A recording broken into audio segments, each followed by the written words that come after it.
Toto, my name's Kent Newman and thank you so much for joining us today. Today we're going to be talking about the Privacy Act, old and new. The intention of today is to really demystify the Act, and it's one of my favourite topics to talk about because the Act itself can at times be a bit unclear and at times seem a bit contradictory. But by the end of today, I hope that we can go from a basic understanding of the Act to one where you really know how to apply it in your business. This session is eligible for CPD credits with the International Association of Privacy Professionals and with the Law Society. So if you are a member of iapp, you can simply load those credits into your account. And if you're a member of the Law Society and are wanting those credits, feel free to get into contact and we will set that up for you. So without further ado, we'll get started on the session. So we'll start off with the Privacy Act 1993. It's traditional to start a discussion on privacy by discussing how notoriously difficult it is to apply. It's difficult to define in many ways what is private and what is privacy. In a way, this is because there's varying conceptions around what privacy is and what is considered private. For some people, discussing their salary information is immensely private, whereas other people are quite free-flowing with that information. In some cultures, it's okay to talk about some matters, but in others, it is one that would just be considered rude to discuss. So in New Zealand, we have a Privacy Act that is principle-based and is set up to be quite broad and to help have a conversation. It's not set up to be a list of rules that you can simply apply in your business. In a way, this gives you a lot of leeway to construct your business the way that you want, but in other ways, it means that you actually need to understand the Act. So what I'm going to propose today is that there's three key things that you need to know about the Privacy Act before applying it. It's why we have it, it's what it is, and what it covers. The question of why we have it really helps us understand what it is that the Act is there to do and helps us understand those principles at quite a practical level. The first key driver for why we have a Privacy Act is really set up in this history of New Zealand moving towards computers. Indeed, the first discussion of having a Privacy Act was all around that computer that you see on screen. That was the national database for crime. It was commonly known as the Wanganui computer. Prior to the 1970s, we were in a country where if you wanted to avoid your criminal record, you could simply move policing districts. And unless a police officer actually physically moved your file, you could simply wipe that from your slate. This computer you see on your screen was the way that we were going to avoid that. And this was a national database for crime. It extended initially to simply be in the law enforcement area. But it created this discussion in New Zealand about how we wanted to hold information about people. And it raised a lot of concerns about Big Brother and the idea that people were becoming digitized. So the Privacy Act kind of generated in this groundswell against this movement. The second indication of why we have a Privacy Act is actually contained in the long title of the Act. So we'll all know it by its short title of the Privacy Act, but you'll see down the bottom of the screen is the full title for the Privacy Act. Now, at the time we were having this discussion about how we wanted to handle personal information, other countries were as well. And that posed a real risk of globalization being shut down by each country having separate rules. So while the Privacy Act is a key part of New Zealand's consumer and human rights regime, it was actually set up to enable trade and business, to enable you to do what you needed to do, and also that other countries could seamlessly move that information around. So internationally, there was this movement to come up with these global principles for what it meant to look after people's personal information. So New Zealand signed up for them, and when we start to run into difficulties with the Privacy Act, it's always worth considering that broader picture of what is it that we are here to protect. In New Zealand, what we're here to protect is this conception of people being people and the personal information about them really being theirs and continuing to be theirs, even if it's stored in a computer, in a database, in a file somewhere. So the second key question is, what is it? Well, it's legislation. To start at the very basics, what it means by being an act is that it's law. There is a peculiar part about the Privacy Act, which is, while it's law, it's this thing called subservient law. That is, the Privacy Act says that if another piece of legislation says that you need to do something, then you still need to do it, even if it's against the Privacy Act. This creates some challenges because you need to know what it is that you're needing to do, but also what are the privacy implications of it. But the key thing is you'll commonly hear people say they can't do something because of privacy. But New Zealand's regime is set up to avoid that situation. The second thing about it is it creates this interesting situation where it's principle-based, it's quite broad, but also it's quite soft. And what I mean by that is in New Zealand, we have a regulator, and they are called the Office of the Privacy Commission, or the Privacy Commissioner. They have this amazingly broad mandate. So they are able to comment on anything relating to privacy in New Zealand. They're allowed to comment on you and your business. They're allowed to come in and make suggestions. But what they're not able to do under the current regime is to really come in and force you to do anything. Later on the session, what we'll discuss is the privacy bill. It ramps that up and starts to provide the Commissioner more powers. But to understand what we currently have is a very broad but narrow privacy regime. And this is very intentional. It's intentional from the underpinnings of this act that is really meant to apply to most aspects of everyone's day-to-day lives. And that brings us to that third matter of, well, what does it cover? The Privacy Act is all about personal information. Personal information is this very broad matter that covers many of these things on screen. So we've got these internal aspects of who we are, our knowledge and our beliefs, who we are, and indeed many of the unique identifiers we use around us are simply used to tell companies that we are who we say we are.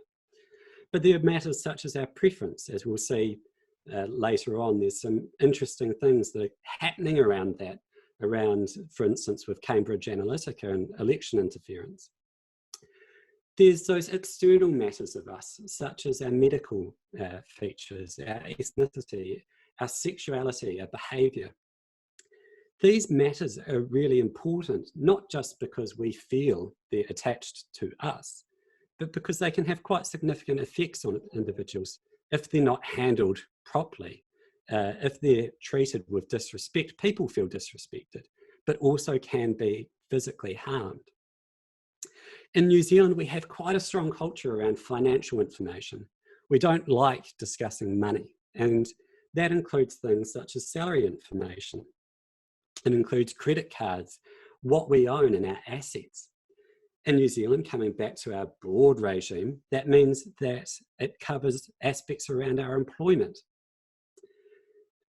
Because New Zealand has this broad regime, as opposed to other countries that have really just said privacy is about consumers. Finally, there's those social aspects, who we are around, our family, our friends, what we've done in the past, who our clients have been, and what we've talked about. So in New Zealand, we have a fairly simple definition about what personal information is. Personal information is information about an identifiable person.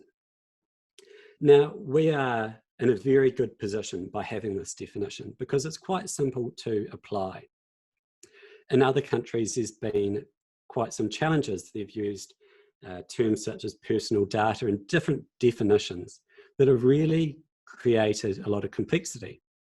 One of the common ones you'll see is personal identifiable information, or PII.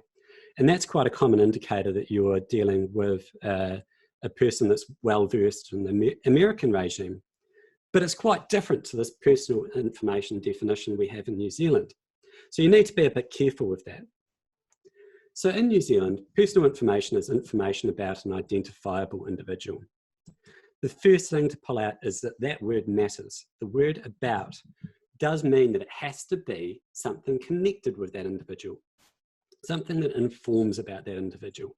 It doesn't necessarily mean that if you have a file and the person's name is on the front of it, that everything in that file is personal information about them. The easiest shortcut to think about this is to think about what affects people's rights and obligations. If it affects them in some way, it's likely that it's going to be about them. In a forthcoming session, we're going to talk all about what personal information is. So if you're wanting to delve into this more, then join up for that session. The second key feature of this is that we have this definition of person, and that is that they are living and not dead. In New Zealand, companies are not people in the natural sense for the Privacy Act. And what that means is that companies' information is not personal information. That does not mean to say that companies' information, is not confidential. So what we see is that many companies, when trying to apply the Privacy Act, simply apply it as if companies are people. But the information privacy principles do not apply. So talking about the information privacy principles, that brings us to this question of, well, how does it work? How does an information privacy principle based regime actually work in practice? The first three principles are about how you should collect information. And the fourth one is about how you shouldn't. In New Zealand, a lot of it is based on this idea that we want to minimize the amount of personal information that we're collecting, but also we're wanting to restrict it to a business purpose and put the person in charge of their personal information. So the easiest way to collect personal information for many businesses is really to inform your customer what you're wanting to do with it and to get them on board with the idea that they are having their personal information handled in a particular way. There are a range of exceptions, meaning that you can collect information in other instances. But the easiest way is simply to put your customer at the center of this personal information and say, how is it that you are going to handle it and treat it with care and be transparent about what you're doing such that they're in control throughout the process. As I say, once we get on, we get to the fourth principle, which is how we shouldn't collect personal information. And that principle says that we shouldn't be unfair, we shouldn't be unreasonable, and quite importantly, we shouldn't be illegal. Now, that sounds like it is actually quite a narrow thing that we shouldn't do. But there are many ways that we can see modern collection is getting tied up in this kind of covert and unreasonable collection basis. And actually, the last one is sometimes the hardest to apply because there's many ways that we can collect personal information that are actually against the terms of the service that we're collecting it from. The clearest example being using social media. many of the social media companies have quite strict terms about how you can use their service. So when we as companies are using those services against those terms, there are some issues that we can run into with Principle 4. The next principle is really about how we look after this personal information. The Privacy Act says that we really need to safeguard that information with reasonable safeguards. Now, that doesn't mean that you need to apply perfect safeguards. It doesn't mean that you need to be world leading in this class. But it does mean that we need to look after that personal information. The key thing with Principle 5 is that it applies throughout the whole time that you are in charge of this information. Now, for many companies, they are in a position at the moment where they're using third-party suppliers. Now, under our system, again, it's broad, and that means that your broad obligations apply throughout that whole time. The simple fact that it is held by someone else doesn't mean that your obligations are met. So once we get to the second part of this session, where we're looking at practically how to apply it, the key thing that's going to come out is we really need to know who the vendors are and who the suppliers are. The sixth principle is about people having the ability to access their own information. And this is the one that we might get into a bit later in the questions, but actually causes quite a resource challenge for many agencies, because at its narrow end, it simply stands for the idea that if I am wanting to request my information, I should have the ability to. There is some structure around that. For instance, it has to be provided within 20 days, but as soon as reasonably practical. There are some withholding grounds, but actually this principle stands for a much broader thing, which is that you need to be able to structure your information so that if a person does actually request it, you know where to look. Now, with the way that data is currently multiplying and companies are getting more and more information, this can become a real challenge, particularly if you're using systems that are built up over time with multiple different databases. It can become quite challenging. So while this principle has a narrow end to it, the broader one is that you need to know where your data is and structure it such that you can actually meet this principle. Next, we move to the idea that a person should be able to, if they notice incorrect information or simply believe it might be there, have the ability to correct it. This ability to correct information is key for the following principles around ensuring that information use is accurate and up to date, but also can have these broader implications for when a customer disagrees with you.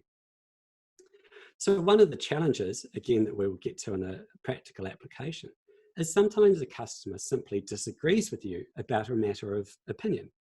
So they might say, I wasn't rude on that phone call, and you believe that they were.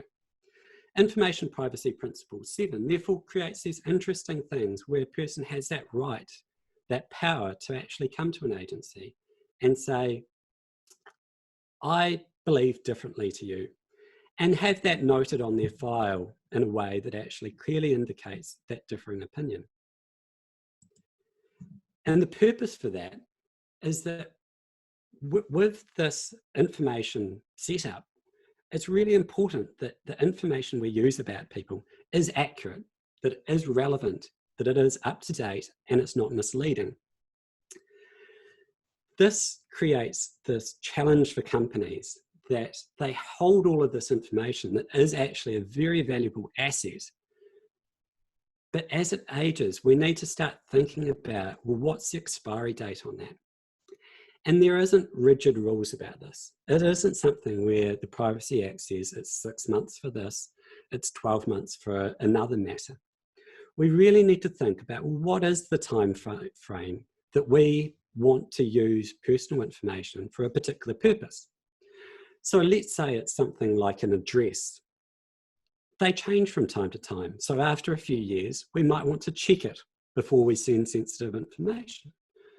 If it's highly sensitive information, it might be more frequent. It might be that some information is so transient, that changes so often, that we would want to update it every 6 months. The important thing is having those safeguards in place to ensure that what we apply as businesses is accurate, up to date, and not misleading. Retention and disposal is a fancy way of saying how long do we hold information? And it's the idea that companies and businesses and agencies should not be holding personal information for longer than it's required for a lawful business purpose. Now, commonly agencies struggle with this, and what they say is, but I need it for purpose X. And so long as that is a lawful business purpose and that's core to what you actually needed the information for, that's fine, you can still hold it. But there's a flip side to Principle 9, which is that on the other side, personal information that you don't hold, you're not having to pay to store. You have no risk of breaching privacy through a disclosure breach for information you don't hold. So actually having those retention and disposal processes set up right can actually save businesses a lot of money. Principle 10 really brings us to the heart of the back end, which is that we want to use personal information for really quite limited purposes. And that is where it's being used for the purpose it was collected and some other actions.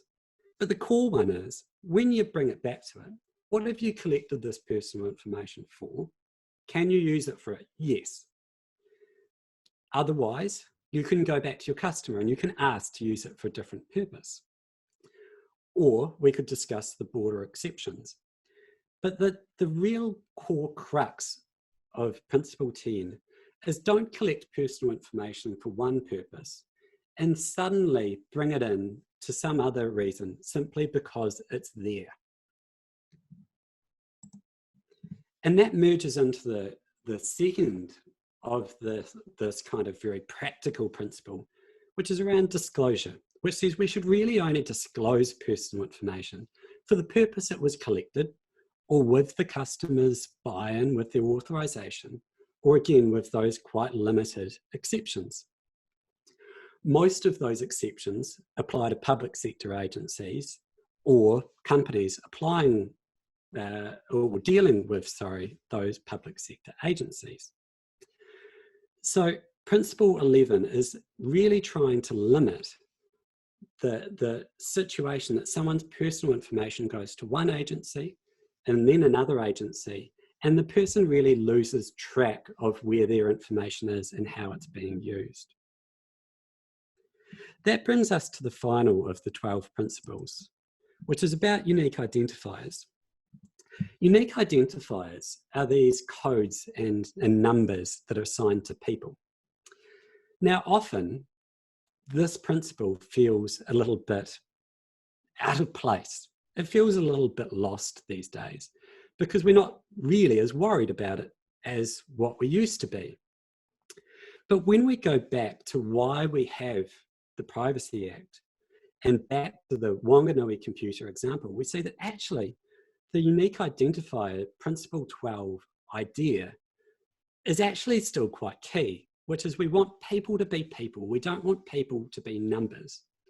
We don't want to set up this number that defines a person and lives through different agencies, such as a national number for each individual. There is a clear thing that commonly causes confusion, which is names are not unique identifiers. So when the Privacy Act is saying, don't repurpose these unique identifiers, it doesn't apply to names, and that commonly causes people to trip up. Now, what we have at the moment is a discussion about, is the current privacy regime, are those current 12 principles fit for purpose? And if you attended last week's webinar, you'll have heard about the discussion that the conclusion is no, it's not currently fit for purpose. Now, what we have then done is work out what would a new Privacy Act look like, and that's led to the Privacy Bill.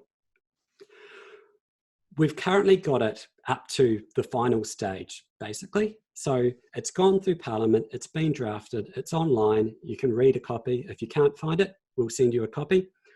And it's currently looking to get through to be implemented in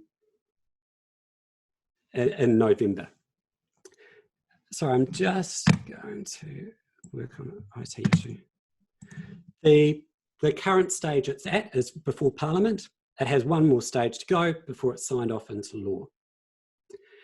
There are some changes that are coming in as part of this Privacy Act, Privacy Bill, that are going to affect how you do business.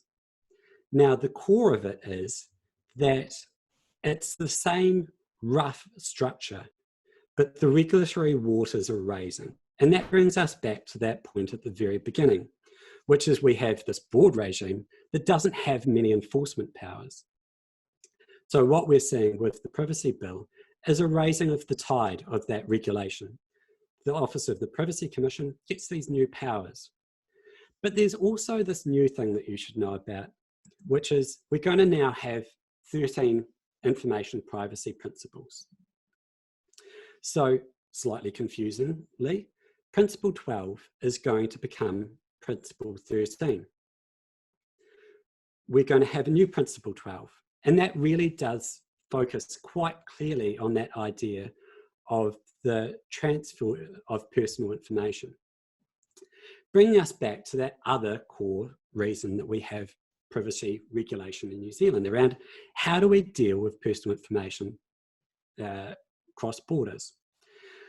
So the Privacy Bill, as it currently stands, clarifies this and really restricts it and restricts the situations in which you can transfer personal information offshore.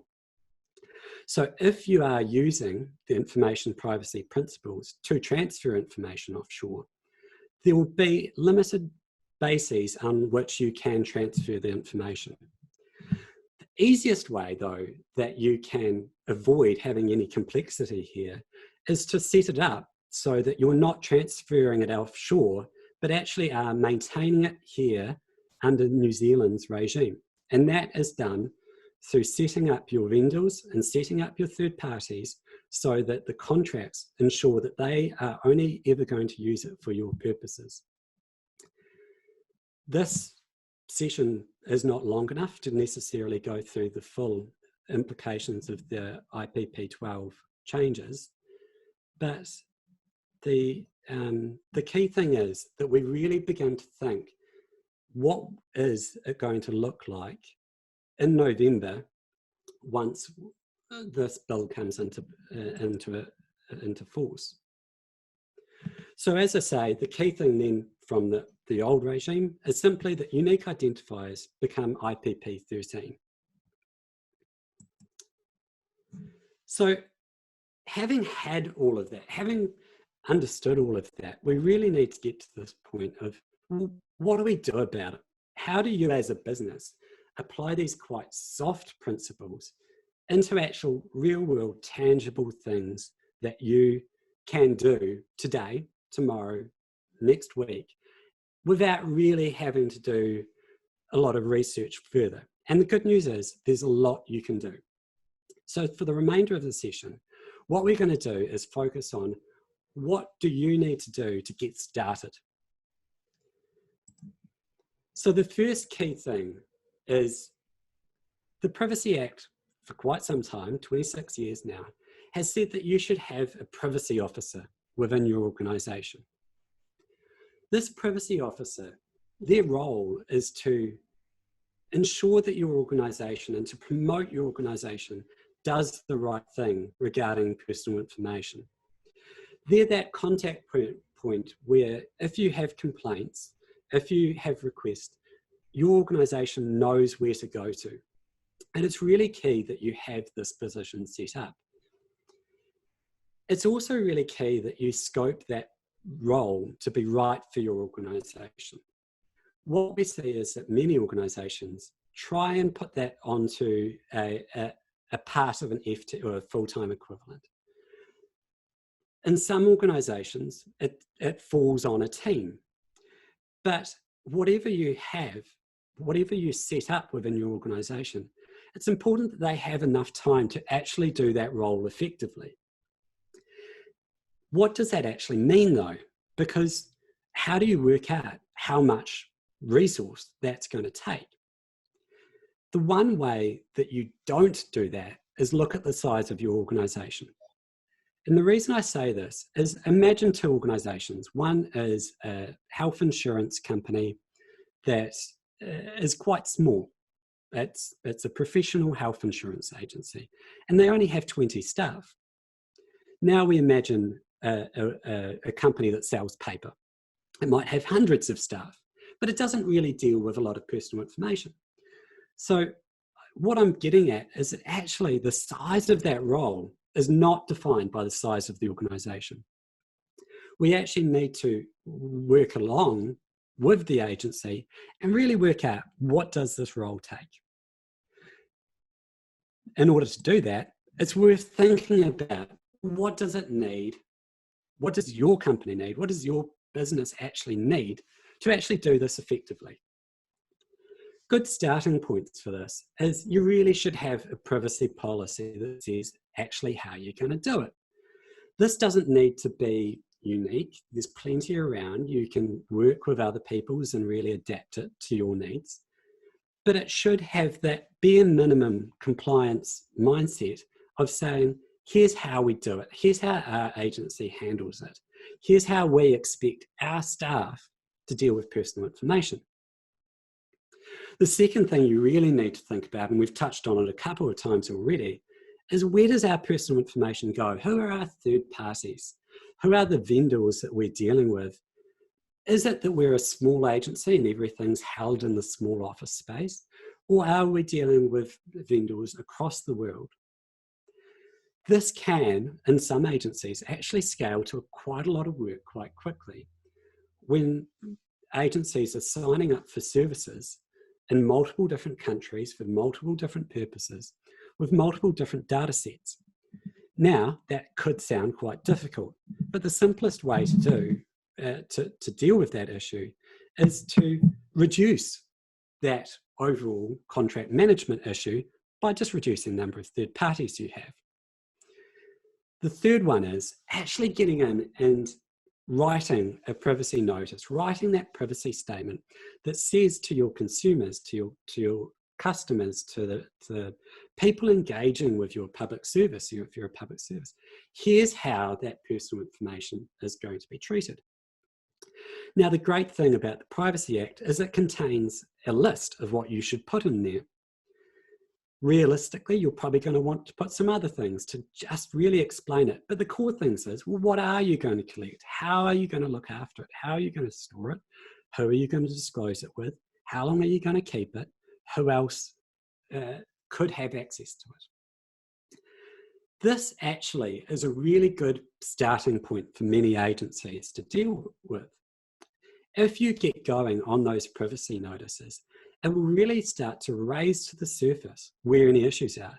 Where you don't know the answers to those questions, that's actually probably a good starting point to go, that might be where you want to focus first. Alongside those organisational structures to set the foundation, we still have to deal with the day-to-day.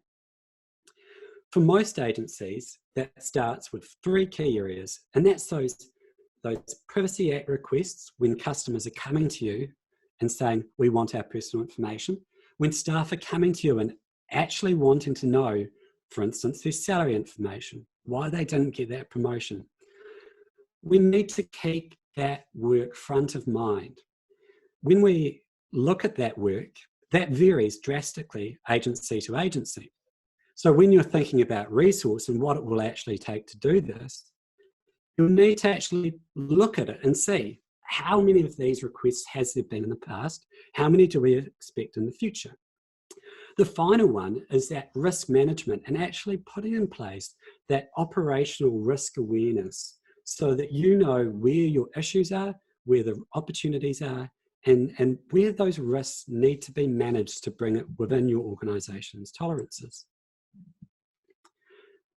The other one that you really can get going on quite easily is raising awareness. Now, this training or awareness raising doesn't have to be in the form of complex or expensive or rigid e-learning modules.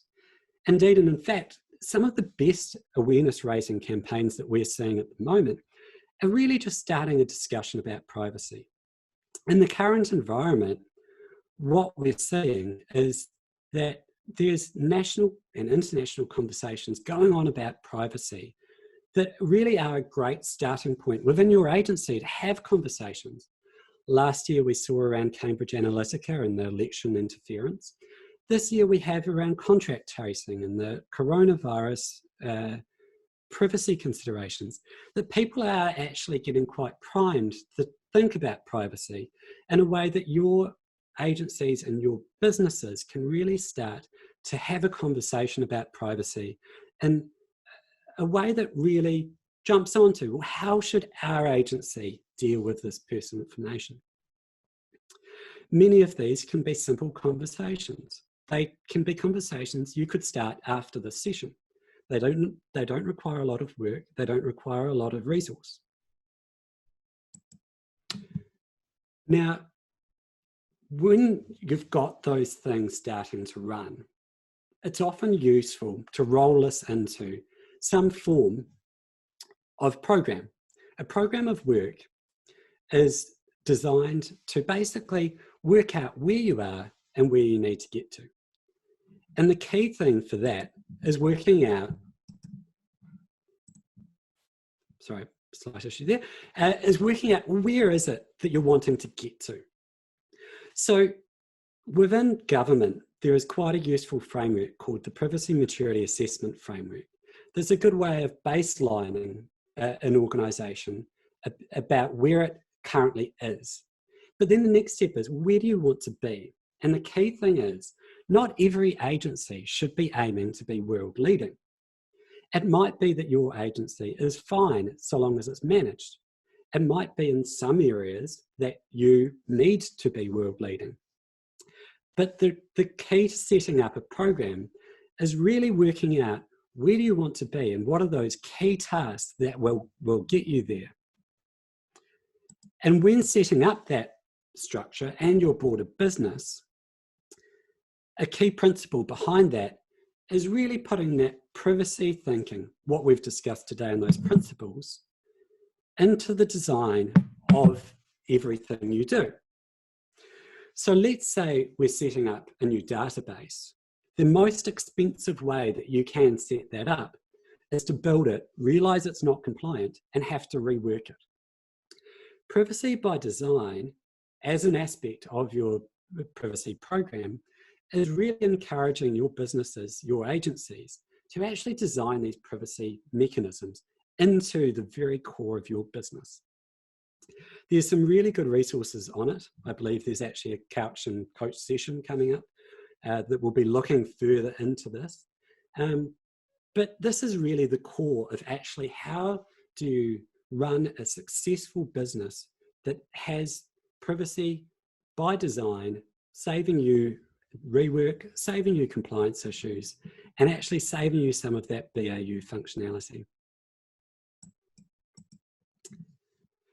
And what we're also seeing at the moment is that quite a few agencies are beginning to really think about privacy, and that privacy by design is more than a compliance exercise.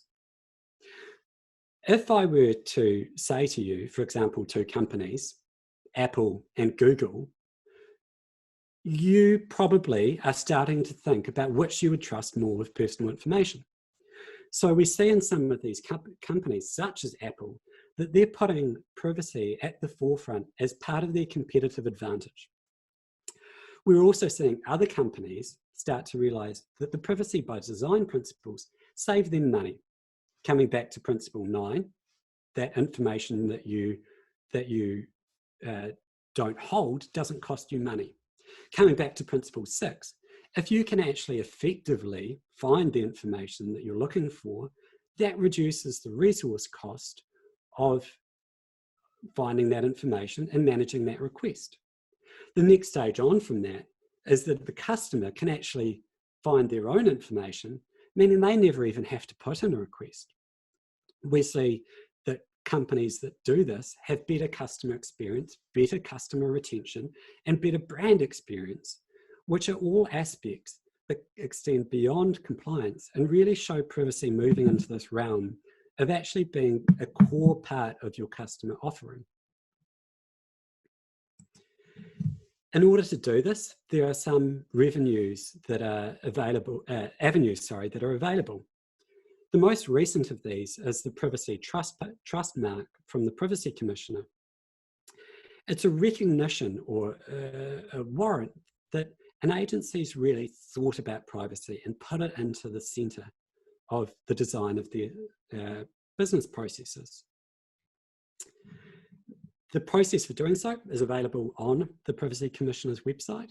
It might be something that you want to consider. When we're approaching certainly core public services, that tick might not say that you actually should profit more, but it might say people should trust you more. So where we're looking at those sensitive services, where people are engaging with the public sector in these ways that really are exposing who they are, I'm thinking in terms of health and social welfare information, we really start getting into a situation where privacy can actually be an advantage that really should be sold. It should be on the front of your website that here's how you are dealing with people's personal information, and it's safe. Demonstrating operational excellence is actually a broader thing that you can do with a number of international measures at the moment. So overseas, for those of us on the call today who have international exposure, we have the Privacy Shield framework that deals with the European Union and the certain American businesses. We've also got international standards organisation standards around security and privacy. The other one is the International Association of Privacy Professionals. If you're not a member, I really encourage you to get involved.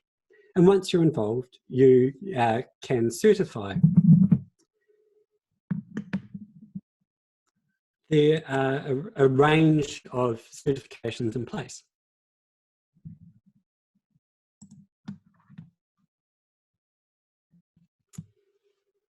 So the next question is, what does the future look like? The future for privacy is currently changing in a way it's staying quite stagnant.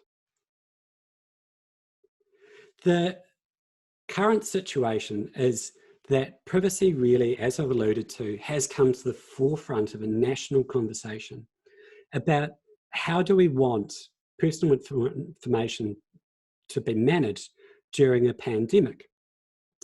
Now, at the same time, we're seeing that actually the same principles are being applied. The same principles are just as effective dealing in a pandemic as they are dealing in a business as usual environment. So the future for that could be that we see more sharing of personal information, but actually that's fine. So what we're seeing is sharing that's justified, because the privacy principles don't stand in the way of sharing. They stand in the way of sharing that isn't for a legitimate business purpose or for a necessary proportionate purpose. The other key thing that we're seeing change that I haven't actually dwelt on today is, who does the Privacy Act actually apply to? The reason I haven't dwelt on it today in a significant way is it's actually quite complicated. And for the most part, for the people I've seen on the call, it applies to you. In New Zealand, we have this broad definition for agency. The Privacy Act applies to agencies. What is an agency? It's basically anything. If two people get together and decide they're going to do something, then they are an agency. You are an agency, and indeed I am an agency. While the Privacy Act doesn't apply to our domestic use of personal information, it does apply to what we do. Certainly if we're unreasonable, unlawful, or really stepping into that principle 4 basis. But what we're seeing in the future with the Privacy Act is a lot more agencies internationally, certainly, are being brought into the Privacy Act. So we're going to see a changing and emerging conversation around how New Zealanders' personal information is dealt with by international bodies in particular. Because it currently stands that Facebook has argued quite forcefully that the Privacy Act doesn't apply to overseas agencies. And what we're looking to see is over the course of this year, that's going to change.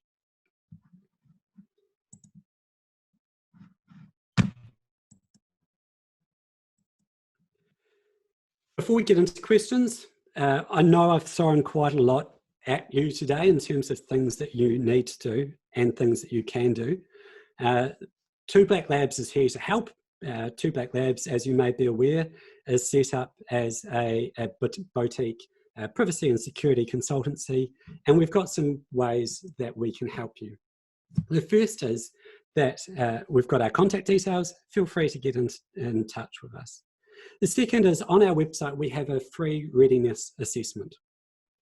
You can go onto that website and sign up for it and really look at your business and where you can start to head. It will help you to have that thought process around what is it your agency needs and where should you be heading. Finally, we've got this and indeed some other infographics that you can use, you can put up around your organisation to really help with that kind of awareness of what needs to be done and can be done. Finally, there is privacy training, and coming back to it, we offer training within a range of those courses for the International Association of Privacy Professionals. That includes how do you actually set up a program? How are you a program manager? Another course, which is currently I'm doing myself, is actually really quite good around technology and being a privacy person within technology. One I'm taking training is the CIPPE, which is how are you a privacy professional dealing with the European regime, the GDPR, which we haven't got in today, but it is a fairly robust regime that's actually quite structured. And it's a really good way to kind of get into this world of privacy.